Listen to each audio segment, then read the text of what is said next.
بسم اللہ الرحمن الرحیم۔ آقا صاحب العصر والزمان کی توقیعات میں سے یہ حصہ جو آج آپ کی خدمت میں تلاوت کرنا ہے، یہ تسبیح جو خاک شفا کی ہے اس کی عظمت کیا ہے، اہمیت کیا ہے۔ من فضلہ ان الرجل ینسى التسبیح ويدير الصبحة ويكتب له التسبیح۔ تربت سید الشہداء کی فضیلت کے لیے یہی کافی ہے کہ اس کی تسبیح فقط ہاتھ میں لے کے گھمائی جائے، اگرچہ کوئی ذکر نہ بھی پڑھا جائے تو اس ہاتھ میں گھمانے والے کے نامہ اعمال میں تسبیح کا ثواب لکھا جائے۔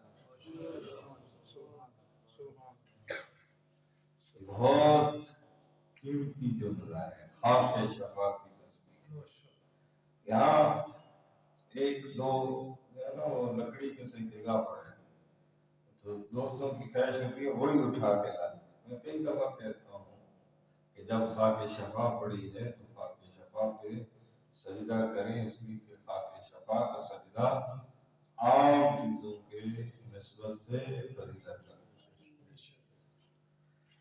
یہ حدیث مبارکہ ان جوابات میں سے ہے جن کو امام علیہ السلام نے محمد بن عبداللہ حمیری کے سوالات کے جوابات کے سلسلے میں ارشاد فرمایا۔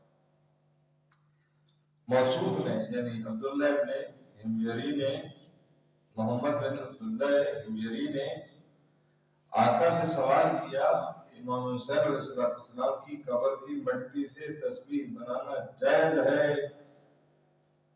پہلا سوال تھا، اور اس کی فضیلت کیا ہے؟ پہلا بنانا جائز ہے یا نہیں ہے، دوسرا اس کی فضیلت کیا ہے؟ تو امام زمانہ علیہ السلام نے اس سوال کے جواب میں یوں ارشاد فرمایا کہ تربت قبر حسین علیہ السلام کی تسبیح بنا سکتے ہو، اس میں کوئی حرج نہیں ہے جس سے خداوند عالم کی تم تسبیح کرو، اور کیونکہ تربت امام حسین علیہ السلام سے بہتر کوئی چیز نہیں ہے، سب سے بہترین تسبیح خاک شفا کی تسبیح ہے۔ اس کے فضائل میں سے ایک یہ فرمایا کہ اگر کوئی ذکر نہ بھی کہے اور فقط تسبیح کو گھماتا رہے تب بھی اللہ اس تسبیح کے گھمانے والے کے نام اعمال میں ثواب جو ہے وہ لکھتا رہتا ہے۔ یہاں پر تربت اور خاک شفا اور خاک قبر حسین علیہ السلام کی عظمت بیان کرنے کے سلسلے میں دو نقطے ہیں جو آپ کی خدمت میں تیزی کے ساتھ عرض کر رہے ہیں۔ پہلا، تربت قبر حسین علیہ السلام ان تربتوں میں شمار ہوتی ہے جن کو خداوند عالم نے مبارک قرار دیا۔ اب یہ ان میں کیوں لکھا کہ ان تربتوں میں شمار ہوتی ہے جن کو اللہ نے مبارک قرار دیا؟ حمزہ سید الشہداء جب شہید ہوئے تھے جنگ احد میں تو پاک سیدہ نے قبر مطہر جناب حمزہ کی خاک کو لیا اور اس سے سجدہ گاہ بھی بنائی اور اسے تسبیح بھی بنائی۔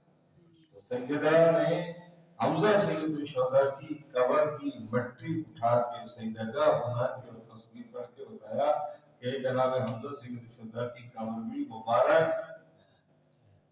خاک شفا ہے، وہ مبارک تربت ہے، کیونکہ یہ اس زمین کے حصہ ہے جس میں حضرت سید الشہداء مدفون ہے۔ خاک شفا کی تسبیح کے مستحب ہونے کے اغراض و مقاصد ہیں۔ کیوں بنائیں؟ یہ اس لیے ہے کہ جس وقت انسان خاک شفا کو ہاتھ میں لیتا ہے، تسبیح کو ہاتھ میں لیتا ہے تو اسے سید الشہداء یاد آتے ہیں۔ یہ خاک ہمیں یاد دلاتی ہے غریب کربلا کی، یہ خاک ہمیں بھولنے نہیں دیتی، سید الشہداء کو ہمیشہ یاد رکھواتی ہے۔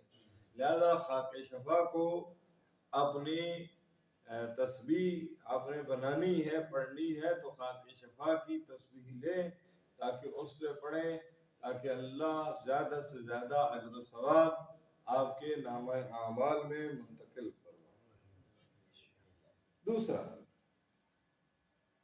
تربت حسینی کے من جملہ فوائد اور برکات میں سے ایک فائدہ اور برکت یہ ہے جس کو اہل بیت علیہ السلام نے ہمیشہ لوگوں کے سامنے بیان کیا ہے، وہ کیا ہے کہ امام حسین علیہ السلام کی مظلومیت لوگوں پر واضح ہو جائے، کیونکہ جب نمازی ہر نماز کے بعد تسبیح خاک شفا سے فیضیاب ہوتے وقت جب اس کی نظر خاک شفا پر پڑتی ہے تو امام حسین علیہ السلام اور آپ کے اصحاب اور اہل حرم کی فداکاریوں کو یاد کرتا ہے، اسے یاد آتی ہے، اور جب یاد آتی ہے تو پھر انسان کی یہ یاد جو ہے انسان کی نفسیات پہ اثر چھوڑتی ہے، اس کی معنویات میں، اس کی روحانیات میں اضافے کا باعث